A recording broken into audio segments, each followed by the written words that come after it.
Sunday म्हटला तर खाण्याच्या फर्माईश येणार नाही असं तर होणारच नाही ना.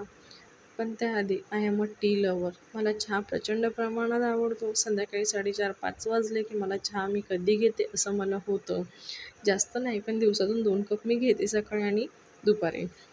सर्वज्ञ आणि पप्पा बाहेरून आले होते आणि तो पप्पाचा चष्मा लावून हातामध्ये बॅग घेऊन असा फॅशन शो करत घरामध्ये एंट्री केली होती. आणि असली मागासळी आमच्याकडे नेहमीच चालू असतात. आणि फर्माईश झाली म्हटल्यानंतर त्याची पूर्तता करणं हे तर आपलं कामच ना. मग तीच त्याची पूर्वतयारी करून घेतली. नंतर पूर्वतयारी झाल्यानंतर मी एका साईडने थोडीशी खिचडी लावून घेतली. आणि खिचडीमध्ये शेंगदाणे मला प्रचंड प्रमाणात आवडतात आणि ते मी खिचडीमध्ये भरपूर प्रमाणात शेंगदाणे टाकत असते. खिचडीमधले शेंगदाणे कोणाकोणाला आवडतात हे मला नक्कीच कमेंट करून सांगा. आणि जी फर्माईश झाली होती कचोरीची ती मी इथे पूर्ण केली. आणि नंतर रात्रीचा देवाला उपार दाखवला. उपार दाखवून झाल्यानंतर आम्हीही जेवणं करून घेतली.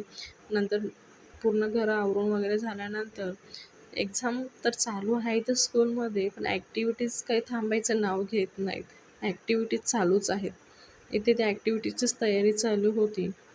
आणि सर्वज्ञ मला इथे सांगत होता, "मम्मी हे छोटे झाले आहेत आणि ते मोठे लेट्स करून हवे आहेत. त्यावरती सेंटेन्स बसले पाहिजेत आणि त्यावरती सेंटेन्स लिहायचे आहे." असं तो मला सांगत होता, की "हे जरा मला मोठे मोठे कट करून दे, एवढे छोटे कट करू नकोस." मग मी परत ते करायला घेतलं आणि परत त्याचे मोठे मोठे लेप्स त्याला तयार करून दिले. आणि सर्वज्ञ सायकलवरून पडला होता. मग त्याच्या बोटाला जरा लागलं होतं, ते सुजलं होतं. त्यासाठी मी ते हळद आणि थोडं तेल घेऊन ते शिजवून घेतलं होतं आणि ते त्याच्या बोटावरती लावून घेतलं होतं.